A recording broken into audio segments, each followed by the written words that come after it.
พระพุทธพระธรรมพระสงฆ์คุณพ่อคุณแม่คุณครูบาอาจารย์คุณศีลธรรมกรรมฐานจงมาปกห่มรักษาครูบาอาจารย์พระเจ้าพระสงฆ์ทุกรูปปกห่มรักษาปออกไม่ออกศรัทธาท่านสาธุชนคนดีผู้สนใจใฝ่ในธรรมทุกท่านขอถวายความเคารพแสดงความนับถือพระมหาเถระพระเถรานุเถระเจ้าคณะพระสังฆาธิการครูบาอาจารย์เจ้าที่ท่านเปิดวิทยุฟังอยู่ที่วัดที่ว่าเวลานี้ขอความสุขความเจริญในธรรมความผาสุกดังใจความสบายดังกายจงได้บังเกิดแก่พ่อแม่พี่น้องพ่อออกแม่ออกพ่ออุ้ยแม่อุ้ยนักศีลนักบุญเท่าแก่น้อยใจยิงทั้งหลายทุกท่านธรรมะสวัสดีสวัสดียามเจ้าญาติโยมท่านผู้ฟังทั้งหลายยินดีต้อนรับเข้าสู่รุ่งอรุณวันใหม่ปะกันเจ้านี้เป็นเจ้าของวันเสาร์ที่18เดือนกุมภาพันธ์พุทธศักราช2566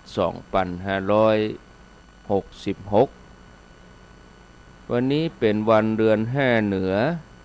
แฮม13ค่ำพร่ำว่าเป็นวันเสาร์วันพุธนี้เป็นวันพระวันศีลวันนี้เป็นวันโกนพุธนี้เป็นวันพระวันอาทิตย์ที่19นี่เป็นวันเดือนดับเดือนกี้นี่ดับกู้ดับ14วันพุธนี้เป็นวันเดือนดับแล้วก็เดือน6ก็จะออกแล้วญาติโยมเดือน6นี่จะออกวันฮือก็คือวันที่20เดือนกุมภาพันธ์เดือน6นี่เข้าสู่ฤดูร้อนนะเดือน6เดือน7เข้าสู่ฤดูร้อนฝนก็ฟ้าแม่ฟ้าห้องฟ้าค้างก็จะมาเดือนเนี้ยเดือน6เดือน7ลากยาวไปจนถึงเดือน8แต่มาเจ้านี่ก็รู้สึกว่าอากาศเย็นยังหนาวยังเย็นอยู่พอสมควรหลังจากที่มีความร้อนหลังจากที่มีหมอกมีควันมาปกคลุมเชียงใหม่ลำพูนลำปางนี่โอ้สาหัสขึ้นอันดับต้นๆของโลกนะได้ที่2ได้ที่1ของโลกว่ะอากาศย่ำแย่มาได้เกือบเกินเดือนก็เมื่อฟ้าฝนตกลงมาก็ทำให้บรรยากาศนั้นจื่นบรรยากาศนั้นแจ่มใสอากาศดีคนเฮาจิตใจก็ดีนะญาติโยมถ้าอากาศร้อนหายคนเฮาก็จิตใจร้อนหายไปตัวเหมือนอย่างเจ้านี้ที่ญาติโยมทั้งหลายมีจิตใจเบิกบานจุ่มจื่นเพราะบรรยากาศพอญาติโยมได้อาบน้ำฟังธรรมหลายท่านก็คงจะแปลกหูแปลกใจว่าวันนี้เป็นจะได้วันเสาร์แล้วก็มาปะอัตมาภาพเนื่องจากว่าไฟฟ้าที่อำเภอกัลยาณิวัฒนานี่ดับไฟฟ้าดับไฟดับที่วัดจันทร์ท่านพระอาจารย์นิคมก็เลยไม่ได้เข้ารายการไฟฟ้าดับก็คือจบทุกอย่างเหมือนกันนะสถานีวิทยุช่วงนี้นี่จะเป็นอุปสรรคนะฟ้าแมบฟ้าห้องฝนตกอีกนะไฟฟ้ากับน้ำไฟกับน้ำนี่มันบ่เข้ากันจะเตือฝนตกนัก เกิดอุบัติเหตุรถชนเสาไฟกะกิ่งไม้หักใส่กะสายไฟปุดก็ลามไปจนถึงสายอินเทอร์เน็ตพ่วงกันปุดไปด้วยกันก็เลยทำให้เกิดอุปสรรคอย่างแต่ว่าที่สถานีห้วยตองซักก็ยังเดียวกันตอนเมื่อแรงเนี่ยอินเทอร์เน็ตดับสามารถที่จะเชื่อมสัญญาณได้ก็ดับหายมาตั้งแต่นี้ไปนี่ญาติโยมต้องทำใจนะทุกสถานีถ้าว่ากรณีมันดับไปก็บ่ต้องสงสัยบ่ต้องเสาะหาคำตอบอย่างตอบไปได้เลยช่วงหน้าฝนนี่นะถ้ามีฟ้าแมบฟ้าห้องแหมซักวางนี่ก็จำเป็นต้องปิดถ้าบ่ปิดก็มันอันตรายจะเสียหายใหญ่หลวงบางทีคนบ่เข้าใจญาติโยมบ่เข้าใจบางทีที่ตั้งสถานีที่อาตมาเขาอู้อยู่วัดแต่ละที่นี่ไฟฟ้าเปิ้นดับอย่างบ้านโยมเขาดับหรอกเพราะว่าอยู่ต่างจังหวัดอยู่ต่างอำเภออย่างมาเจ้าเนี่ยทั้งเฮาอาจจะบ่มีฝนตกแต่ที่อื่นนี่เปิ้นตกอิบด้อยรอนี่แม่เจ้านี่ก็อ่อยมันแต่ตกบ่นักหมอกแผ่นดินลายหมอกจุ่มแต่ที่อื่นนี่เปิ้นตกนักแล้วหลายวันก่อนนี่ด้อยรอตกนักมีบ่เฮ็บตัวมีลมตัวที่อื่นเปิ้นบ่มีมันเป็นอย่างนี้ญาติโยมเนาะดังนั้นก็ต้องทำใจช่วงนี้ไผที่ยังบ่ลุกเตื้อก็เตรียมตัวลุกมาได้แล้วเน้อลุกมาได้แล้วหลับลุกเจ้ากินพักดังปลายหลับลุกควายกินพักดังเก่าลุกเจ้าได้หลายลุกควายได้น้อยหลับลุกเจ้าเป็นเจ้าดังหลายหลับลุกควายปาฮือลูกหลานเป็นหนี้เป็นค่าเน้อลุกมาอย่าเน้อตื่นมาอย่าเน้อลุกเน้อลุกเน้อลุกตื่นลุกเจ้าตื่นตัวเจ้าบัวกาบหันเยื่องนาพังพร้อมลุกควายบ่ตันหนทางกีดก้อมกล้าตัวบ่ต้อมปูนอายจุงเก่งเข้าไว้อย่าไปฮื้อขวายต่อหน้าสบายจำไว้เน้อเจ้าจำไว้เน้อเจ้าอรุณสวัสดิ์ธรรมะสวัสดีสวัสดียามเจ้าทุกคนทุกท่านเจ้านี้จะนำเสนอนิทานธรรมะเรื่องนกแก้ววิเศษนกแก้ววิเศษเป็นจะใดก็ลองฟังกันไปญาติโยมท่านทั้งหลายมีเศรษฐีพันล้านอยู่คนหนึ่งแล้วก็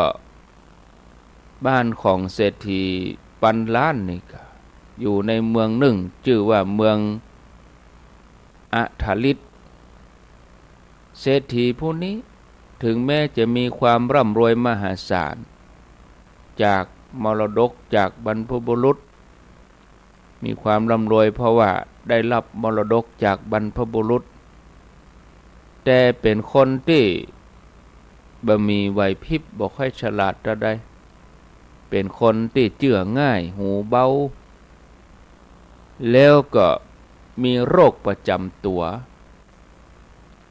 โรคประจำตัวของเศรษฐีคนนี้คือโรคแห่งความโลภนะไผมาจวนไปลงทุนเนี่ยอันหยังก็ตอบตกลงทันทีเพราะ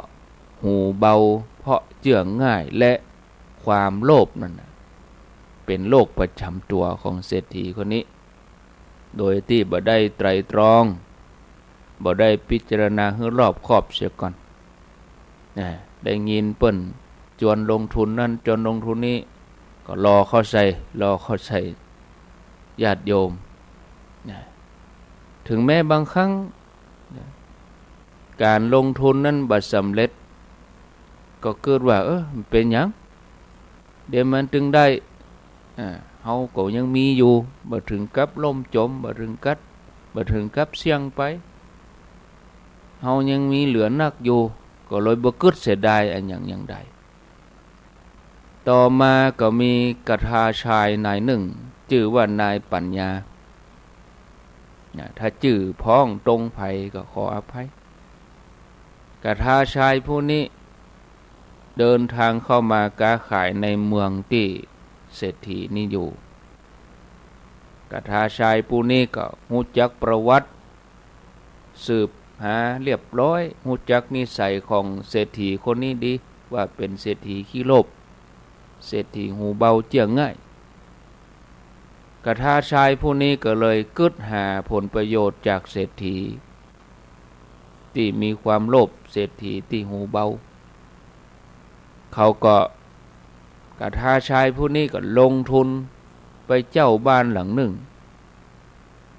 แล้วก็ไปเสาะซื้อนกแก้วมาตัวนกแก้วนกขุนทองนกแก้วเนี่ยมันปากได้หรอเนาะสอนให้มันกฐาชายคนนี้ก็ฮื้ออาหารนกแก้วประคบประงมอย่างดีแล้วก็ฝึกให้นกแก้วตัวนี้ประโยคง่ายๆประโยคง่ายๆนั่นคือว่าฮื้อนกแก้วเนี่ยคำว่าบ่ต้องสงสัยอีน่ะเอาอาหารฮื้อนกก็สอนนกอย่างเงี้ยถึงวันฝึกอยู่เป็นประจำกฐาชายคนนี้นี่มีความเพียรนะเจ้าบ้านเป็นปีแล้วก็ฝึกนกเป็นปีจนนกนั่นได้คล่อง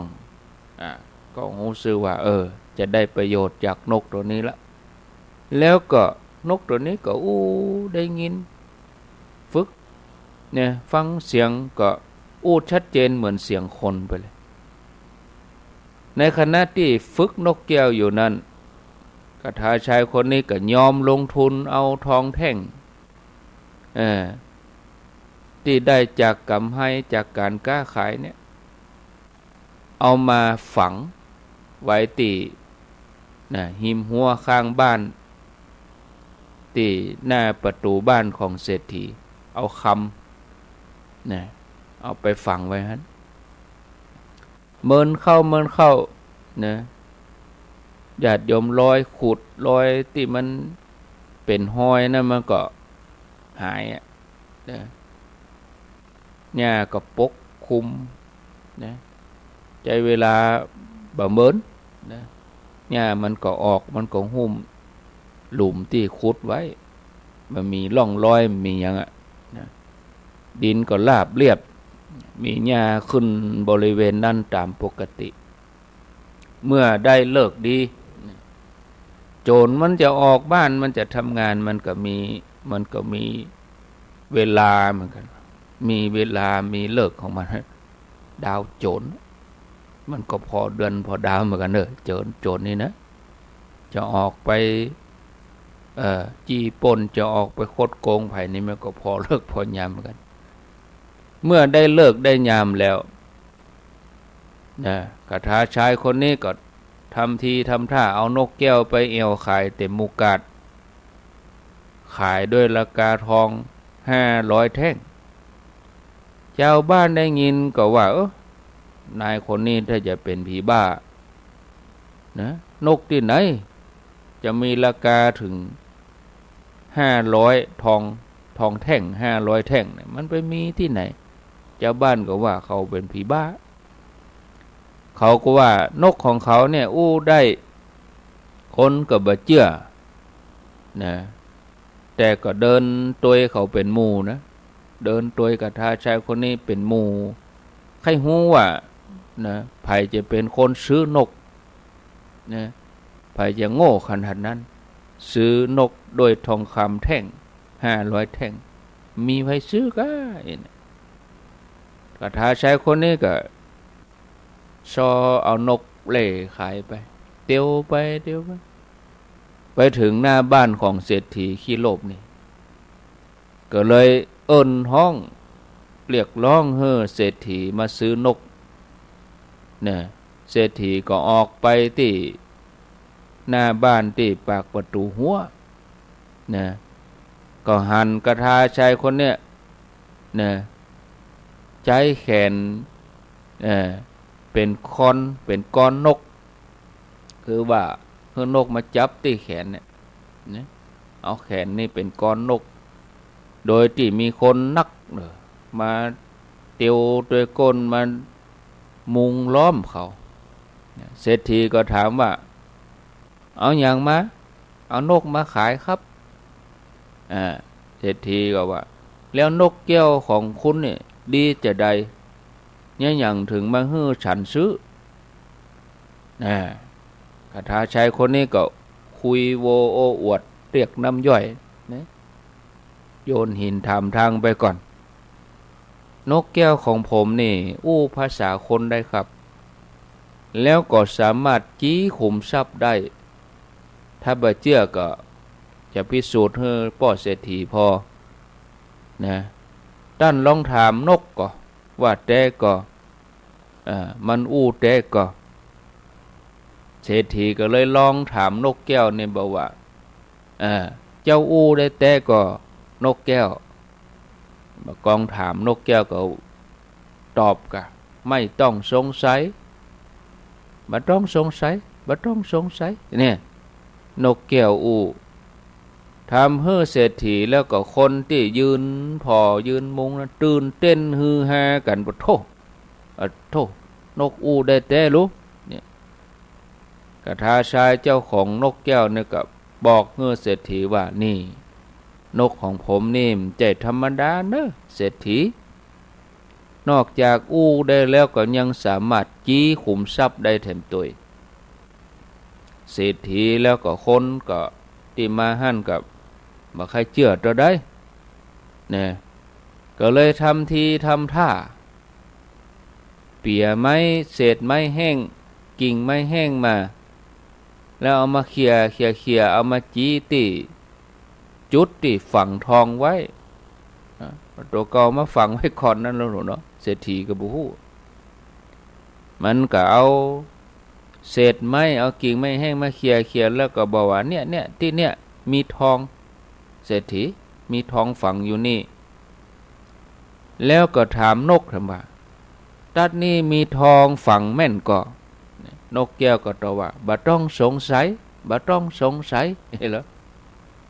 เศรษฐีก็ละเอาลองพอกพิสูจน์คนใจเอาเขาบกเอาเสียมมาขุดตัดนั้นภาพปรากฏอยู่ในสายตาของเศรษฐี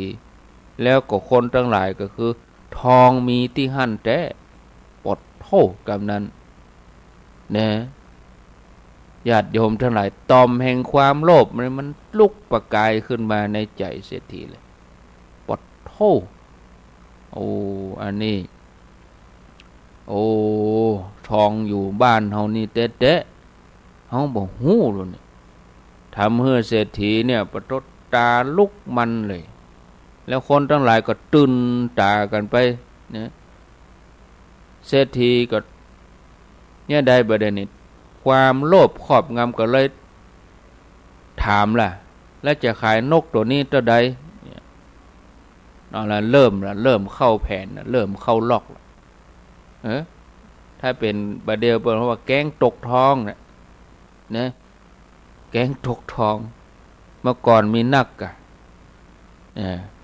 ตกทองเพราะว่าคนเฮามันความโลภมันขาดความฉลาดใจใหม่ๆเปิ้นเอาทองแต้มาจอบใหม่ๆก็เอา50ตังค์โอ้เอาไปขายด้วยกันแบบได้แต้แล้วนี่แถมเตื้อเพิ่มขึ้นมาแถมบัตร2 บาทเอาเข้าทองบ่เดิมมันเป็น2-3 หมื่นนี่เนาะเพิ่มเป็น10 บาทเนี่ยออโต้เฮาจะได้แล้วเด้เฮาขายเฮาซื้อเพียงแค่แสนเดียวเฮาจะได้กำไรนี่บ่ในคำไม่10 บาทมีในมือเฮาตกลงเรียบร้อยโจรมันหนีไปไปหายเซฟนะโจรเปิดไปหายเซฟตัวเก่าก็กำท้องเก้ เอาไปร้านทองโดนตำรวจยับแถม โดนตึงขึ้นตึงลงนะแกงตกทองแกงตกหวยกันมันกันละหวยออกได้สักวัน2 วันอย่างวันนี้เนาะแต่วันซืนนี่หวยออก16 17 18 19 18 19เนี่ยเดี๋ยวละรอมันซาไปได้สักติดเดี๋ยวเอามาหวยปลอมมีเหมือนกันหรอข้าวออกวางแล้วเนี่ยเอาใส่ถุงเซลไว้เป็นติดหวังจะเอาเงินไปขึ้นเป็นหวยปลอมนั่นไผจะมาอู้ง่ายๆเนาะมันจะมีไผที่จะมาขายเฮืออย่างอันน่ะหวยใบหนึ่งมีกะ6 ล้านประเดี๋ยวนี้ตกลงเงินมีตกลงขาย300,000ไปโคได้กำให้ตึงบ่ฮู้ตอนใดป่าไปเบิกสตางค์มาแล้วก็ประเดี๋ยวนี้เอาหวยปลอมมาไว้เสร็จสัดเรียบร้อยแล้วโหจะเอาไปคืนเงินเป็นว่าหวยปลอมนั่นไปเสาะหาโจรไปเสาะหาคนที่มาขายฮื้อไปไหนแล้วก็บ่ฮู้เอาเงินไปตัวเรียบร้อยเนี่ยออกข่าวมาอันนี้ก็เหมือนกันนะตกลงจะซื้อนกละนี่จะขายนกตัวนี้ตัวใดนะกระทาชายคนนี้กับตอบหน้าตาเฉยบ่ยินดียินให้กันอันก่อน1 ปันทองแท่ง1 ปันแท่งก็แล้วกันเศรษฐีโหยังแปลงแตะแปลงว่านกตัวเดียวนี่จะแลกทองถึงปันแท่ง500มันได้กะนั่นต่อรองแล้วยังคิดว่าตัวเก่าได้ถูกนะกระทาชายคนนี้เสนอขายทอง1 ปันแท่งเศรษฐีก็ว่าตัวเก่าฉลาดตัวเก่าลกต่อรองได้ถึง500ก่อนต่อรองที่จริงเนี่ยมันตั้งราคาไว้500นั่นแล้วกระทาชายผู้เนี้ยนะแต่งมาอู้บ่ได้ครับบ่ได้ครับทองเต้าอี้บ่ได้นะขนหน้าแข้งของป่อเศรษฐีนี่บ่ล่วงอู้ชมเชยป่อเศรษฐีใจบุญป่อเศรษฐีใจกว้างนะอ่อยคำหวานเข้าไปแถมถ้าป่อเศรษฐีได้นกนี้ไปแล้วจะเป็นนกกู้ปรมีจะไปเสาะเงินเสาะทองที่ไหนก็ได้โอ้จะไปเสียดายเนอะป่อเศรษฐีตะอีบ่ได้นะเศรษฐีฟังคำกล่อมนะกระทาชายผู้นี้ก็นะถ้าอยากใจกระถาสาลิกาลิ้นทองตัวแหละก็เลยตกลงทันทีนะโดยที่บัดเฉลียวใจว่าโอ้ท่านนกแก้วนี่สามารถบอกขุมทองขุมทรัพย์ได้แต่เนี่ยมันอย่าเอามาขายเนี่ยหยังมันเกิดแต่ว่าความโลภมันบังเนี่ยถ้ามันบอกขุมทรัพย์ได้แต่ถ้ามันบอกทองแต่มันจะเอามาขายเนี่ยหยังเศรษฐีคนนี้มันตันได้เกิดเนี่ยเนาะญาติโยมเนี่ยทีนี้แต่ว่าความโลภความมากความบัพอมันก็บดบังปัญญาของเศรษฐีก็ตกลงซื้อนกแก้วนี่แล้วก็ให้คนเอาไปเก็บไว้นกตัวนี้แล้วก็ให้คนใจไปขนเอาทองที่เก็บไว้เนี่ย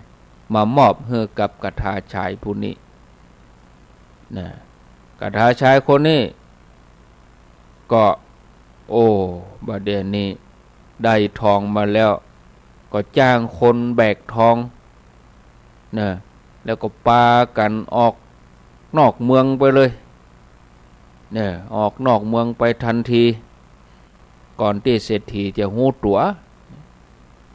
เศรษฐีเมื่อได้นกแก้วตัวนี้แล้วก็ม่วนอกม่วนใจ เนี่ยเอานกตัวนี้เข้าไปในบ้านอวดอู้คนที่หั่นที่นี่เนี่ยอวดอู้คนนั่นคนนี้ว่าตัวเนี่ยโชคดีโอ้ได้นกตัวนี้แล้วก็จะลอยขึ้นไปแถมใครจะมาทดสอบความวิเศษของนกแก้วมาเลยนี่แหละก็เลยเอานกนี่ออกไปที่คันไดแล้วก็จี้มือไปที่ตีนคันไดท่านถามว่าตัดนี่มีท้องก็ตัดนี่มีท้องก็นกแก้วนี่ก็ว่าบ่ต้องสงสัยบ่ต้องสงสัยอ่ะเพราะมันฝึกมาอย่างนั้นเศรษฐีก็คือคนใจลงมือขุดจากศอกหนึ่งกำปะขยายวงกว้างเป็นวากับปะโหขุดไปขุดมาเป็นหลุมลึกจัดกว้างจัดลึกก็บะปะบะปบทองเอาล่ะกันนี่เอ๊ะใจขึ้นมาว่า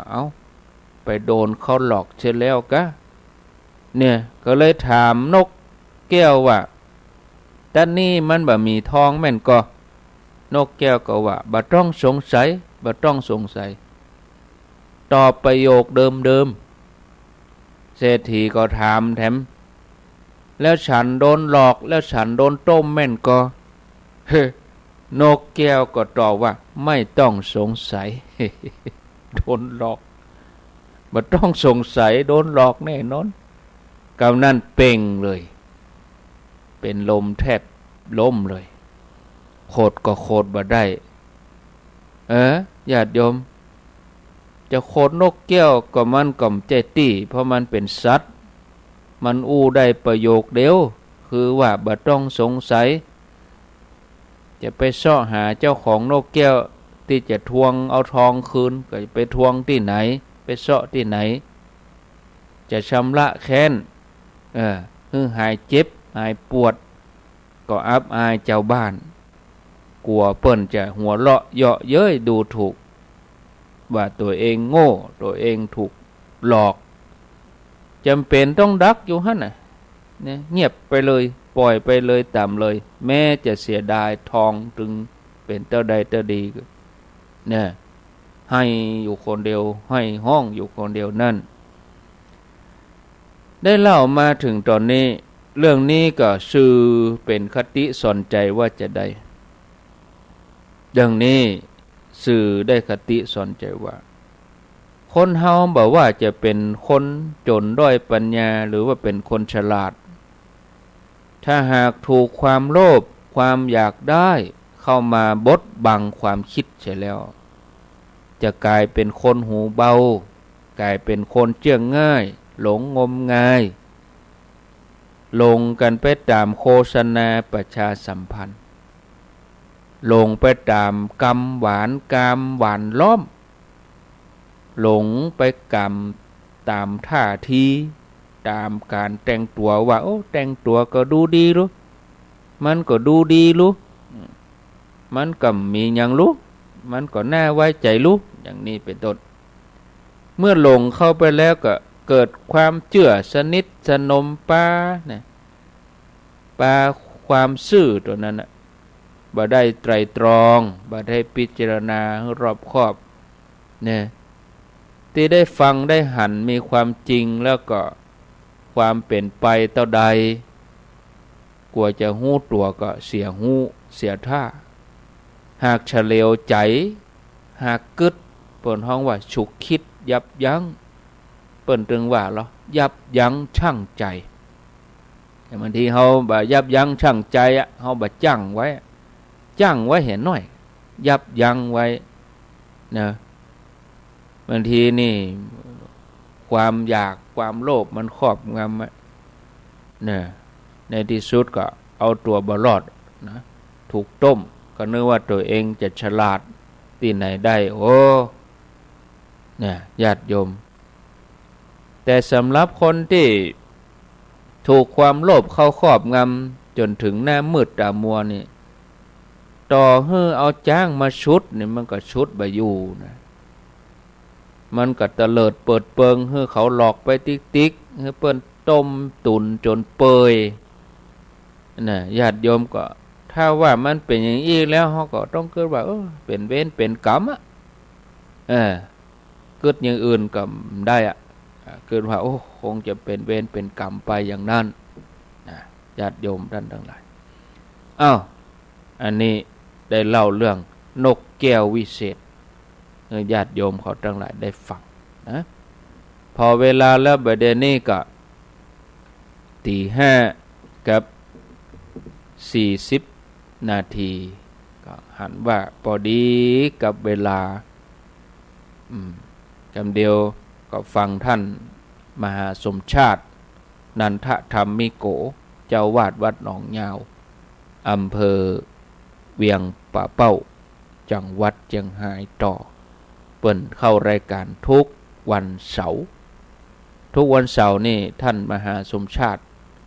นันทธรรมิโกท่านมหาสมชาตินี่มีสองสมชาตินะสมชาติหนึ่งกับสมชาติชาตะปัญโยอันเน้นปัญโยวัดตุ่งโป่งเมืองปานจังหวัดลำปางเปิ้นจะจัดรายการนี่วันพฤหัสบดีตอนบ่ายแต่ว่ามาเจ้าวันเสาร์นี้เป็นท่านสมชาตินันทธรรมิโกวัดหนองยาวเวียงป่าเป้าสเตืออาตมาก็ลืมเหมือนกันนะแต่ว่าการบอกคือท่านมหาสมชาติที่เปิ้นอยู่ลำปางว่าวันพุธเข้ารายการปกติ6 โมงถึง7 โมงท่านก็ว่าครับอาตมาเกิดใจได้สมชาตินั้นมี2 รูป2 ตนแล้วก็เมื่อแต่ว่าวันนี้วันเสาร์เนาะแต่ว่าวันศุกร์นี่ก็ได้เข้ารายการแมลงสกรรม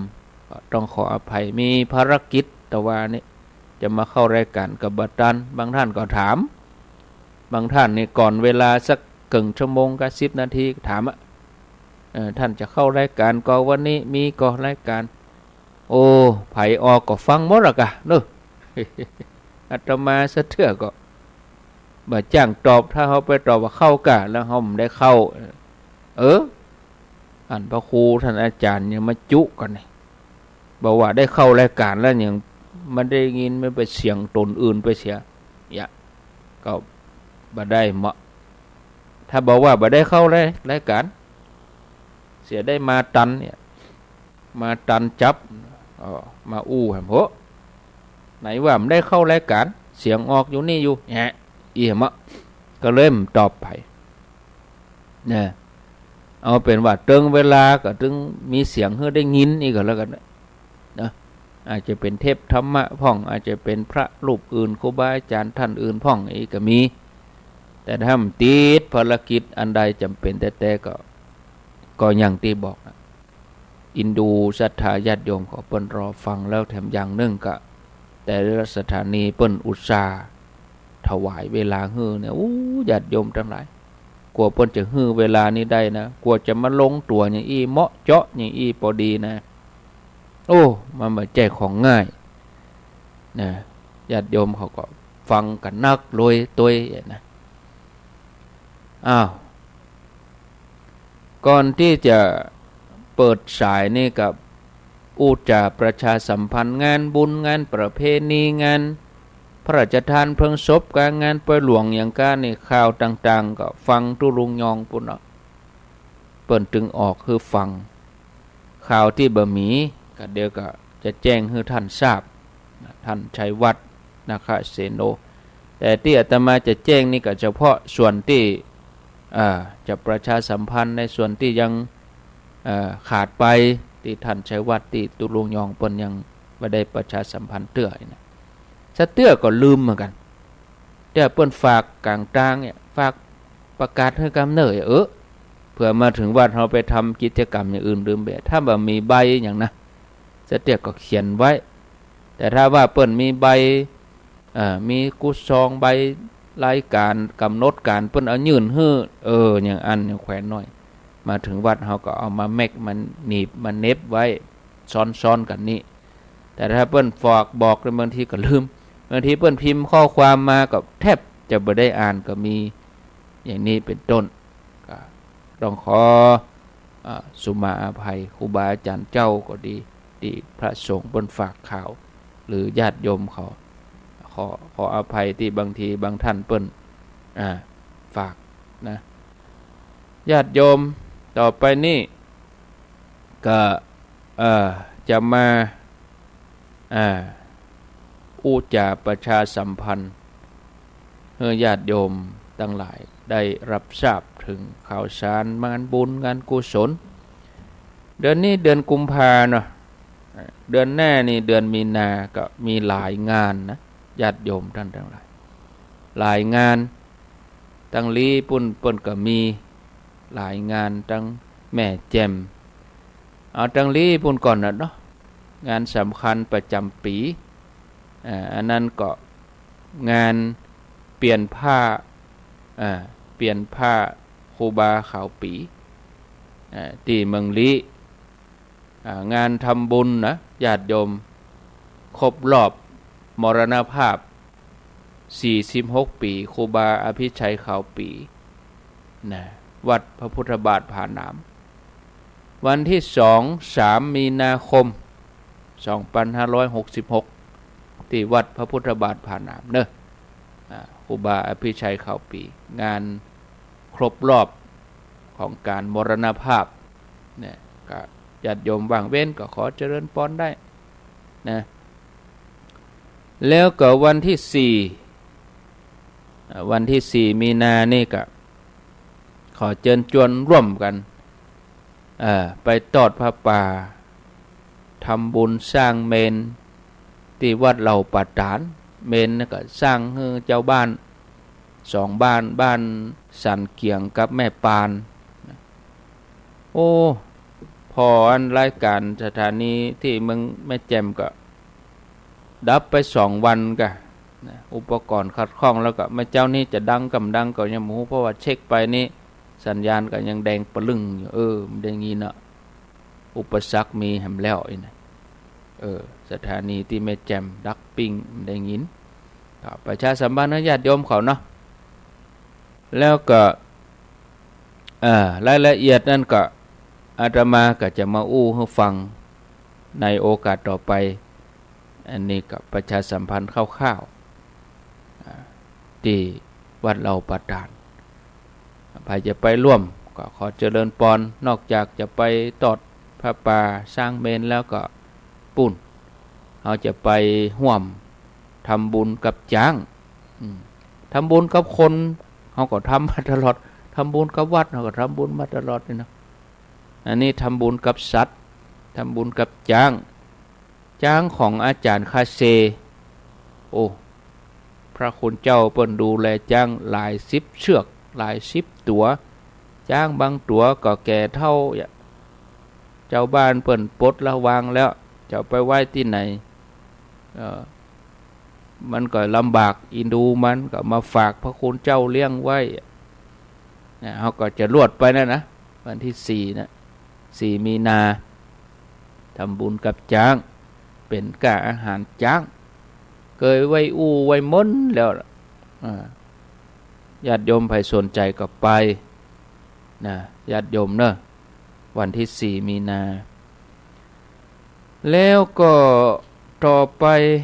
กับวันที่12 มีนานี่ซึ่งเป็นวันอาทิตย์วันที่12 มีนาญาติโยมที่จะร่วมบุญร่วมกุศลติดดาวประดับหน้าบันศาลาเหล่ามนทาทิพย์อาตมาจะแจ้งประชาสัมพันธ์ชื่อนี่ก็ปุ่นวันจันทร์เมื่อเจ้ากันเพราะวันนี้บัดนั้นชื่อกับประเด็นนี้ญาติโยมเปิ้นทยอยแจ้งมาเพราะว่าอาตมาแจ้งไปทาง Facebook อยู่ 2-3 วันละแล้วก็โยมเปิ้นแจ้งมาประเด็นนี้มีหลาย10 ท่านหลาย10 รายแล้วต้องอนุโมทนาที่เปิ้นติดตามแล้วบ่ได้กล่าวบ่ได้ทางวิทยุเตื้อแต่จะกล่าวจะนี่ปุ่น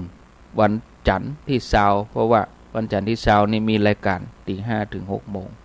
วันนี้เป็นรายการเปิ้น มาแทนเปิ้นมาแทนท่านอาจารย์นิคมก็ประชาสัมพันธ์รายชื่อเตื้อเพียงแต่ว่าได้อู้ไว้ว่าญาติโยมจะร่วมก็ตึกวันที่12มีนาเท่านั้นตั้งแต่บัดนี้เป็นต้นไปวันที่12มีนาก็คือจบการที่จะติดดาวหน้ามุก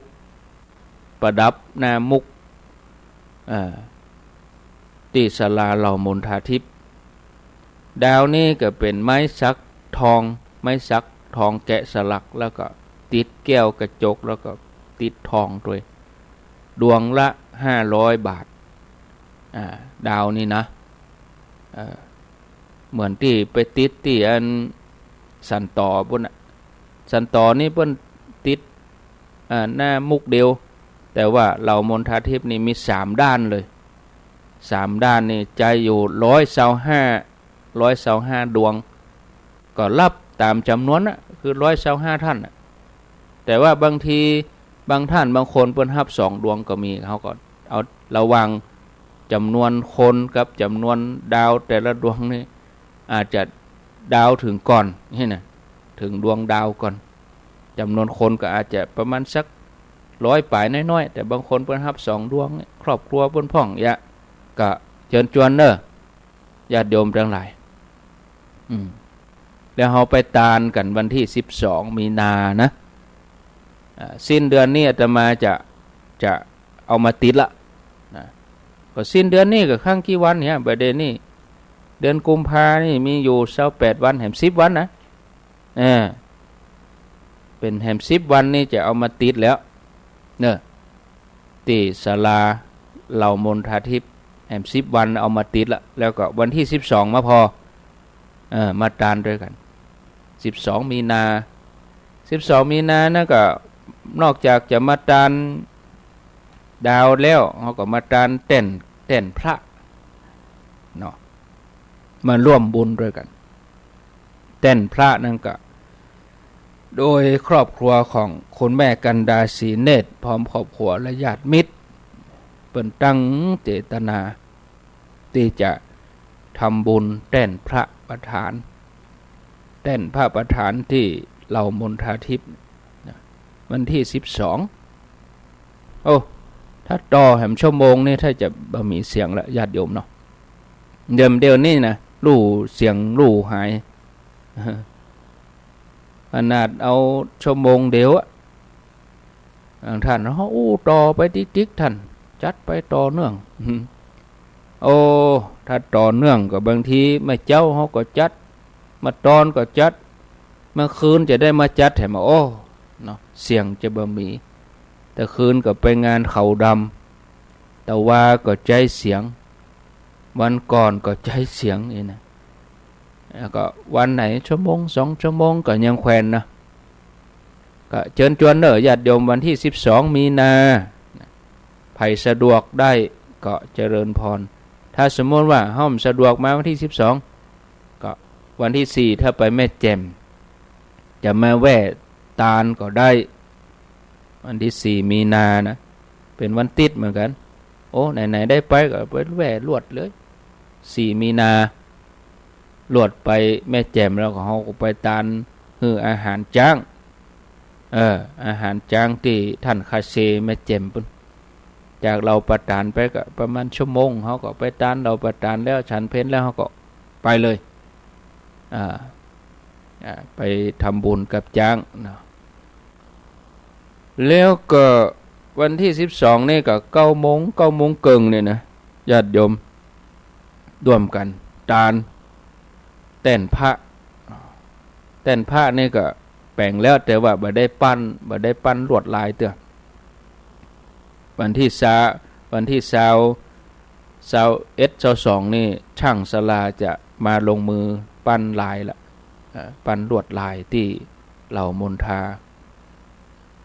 ปั้นลวดลายแต่นพระญาติโยมประเด็นนี้ก็ศาลาที่เหล่ามนทาทิพย์นี่ก็ 60% น่ะเนาะการดำเนินการก่อสร้างปูกระเบื้องแล้วค้างกะติดเจ้าฟ้าปันลมเนี่ยก็ปุ้นญาติโยมเมษาบุญ เราถึงจะได้มาร่วมบุญกุศลกันสถานที่นี้วันที่9บอกล่วงหน้าไปก่อนอาตมาคิดจะได้ก็บอกวันที่ก็ลืมเนาะวันที่9 เมษายนกูปีนี่เขาจะไปดำหัวครูบาอาจารย์หลังปีใหม่ก็คือว่าบางทีวันที่17 18 19 20ถ้า20ปลายไปบางทีก็ญาติโยมเขาก็ล้าแล้วแล้วปีใหม่แล้วนะอ่อนล้ากันก็ดีครูบาอาจารย์ก็ไปสุมากละวะกันมันติดกันไปเลยก็บ่ได้ดำหัวกันปีนี้เอาเจ้าเลยเอาก่อนปีเลยเอาวันที่9นั่น9 เมษายนมาดำหัวกันครูบาอาจารย์ก็จะได้นิมนต์เปิ้นนักน้อยปีนี้ตั้งลำปางก็มีตั้งเชียงไฮ้ก็มาตั้งเมืองฝางก็มาหลวงพ่อพระครูสุจิตานุรักษ์ครูบาอาจารย์ถึงแม้เปิ้นบ่ได้จัดรายการแต่ว่าเปิ้นอยู่เบื้องหลังเขาก็นิมนต์เปิ้นมาคำว่าเบื้องหลังคือจะได้คือหมู่ที่เปิ้นเป็นฝ่ายช่างเทคนิคควบคุมเสียงอย่างเงี้ยเปิ้นดูแลอย่างเงี้ยอย่างนั้นท่านอาจารย์ชวลิตวัดห้วยตองซักท่านพระครูวาปีวัดห้วยตองซักอย่างกับท่านอาจารย์จำเริญเมืองฝางเนี่ยบางทีเขาก็บ่ทำได้ยินเสียงเปิ้นแต่ว่าเปิ้นอยู่เบื้องหลังคือว่าหมู่ที่ทำงานบางทีเปิ้นทำงานนักเหรอหมู่อาตมาเขากันนะอาตมาเขานี่อย่างอาตมาจัดรายการแล้ว6 โมงอาตมาก็ไปทำภารกิจอย่างอื่นแต่ผู้ที่คุมอยู่หั่นเปิ้นต้องฟังมอนิเตอร์ถ้ามันหลุดไปเปิ้นก็ต่อสัญญาณบางทีแก้ไขปัญหาตรงนั้นเนี่ยเขาก็จะได้นิมนต์เปิ้นมาบางรูปเปิ้นก็เป็นผู้อำนวยการสถานีแต่เปิ้นบ่ได้จัดรายการบางตนเปิ้นก็เป็นผู้ทำงานเป็นพระปฏิบัติงานก็วันที่9 เมษายนจะนิมนต์ครูบาอาจารย์แล้วก็เชิญชวนศรัทธาเฮาเนาะปีหนึ่งเฮาก็มาพบปะกันเหมือนว่าเฮาได้มาแทนคุณครูบาอาจารย์เฮาได้ฟังเพิ่นมากันเป็นปีๆบางทีก็ครูบาอาจารย์ด้วยกันก็แทบจะบ่ได้หันหน้ากันเหมือนกันนะสวดกันไปสวดกันมาแต่ปีหนึ่งของวันที่9ปีเนี้ย9 เมษายนมาสุมากาละวะสะเก่าดำหัวครูบาอาจารย์ที่เหล่ามนทาทิพย์ญาติโยมก็จะได้ลวดมาแอวพอหลังจากที่เฮามาร่วมกันวางศีลฤกษ์ไปเมื่อหลายเดือนก่อนวันที่9นั้นมาแอวเนาะพอเวลาแล้วก็พอสมควรเนอะลาศรัทธาไปก่อนรายการต่อไปเพิ่นมารอท่าวันหน้าก็มาฟังรายละเอียดเพิ่มเติมแถมสำหรับเจ้านี้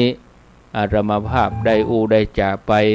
ผิดพลาดประการใดบ่ถูกหูบ่ถูกใจก็ต้องขออภัยมาแทนเปิ้นวันนี้นะขอขอบคุณทุกคลื่นทุกสถานีที่เปิ้นรับสัญญาณเอารายการนี้ไปสู่ญาติโยมผู้ฟังทางบ้านขออนุโมทนา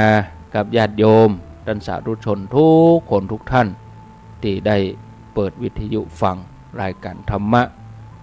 เป็นเครื่องประกอบสติปัญญาเพื่อความสุขอกสุขใจของศรัทธาญาติโยมเนอะอาตมานำรายการจากลาศรัทธาไปก่อนก้อยปะกันแถมใหม่โอกาสหน้าสำหรับวันนี้โชคดีมีใจทุกคนทุกท่าน